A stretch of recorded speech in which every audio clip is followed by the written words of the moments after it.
kita bisa meningkatkan pendapatan negara berbanyak. Tetapi yang kedua adalah bagaimana kita bisa menjamin bahwa seluruh pendapatan negara bukan pajak itu bisa dimanfaatkan untuk kepentingan masyarakat dan setiap rupiah bisa dilakukan. Inilah salah satu dari makna kata integritas.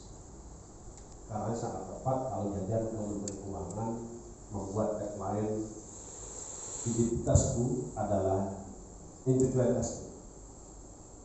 Yang lain nggak berani.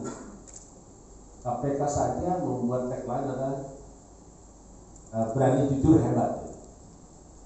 Tapi dia tidak mengatakan kalau KPK itu berani jujur hebat. Tagline-nya berani jujur hebat.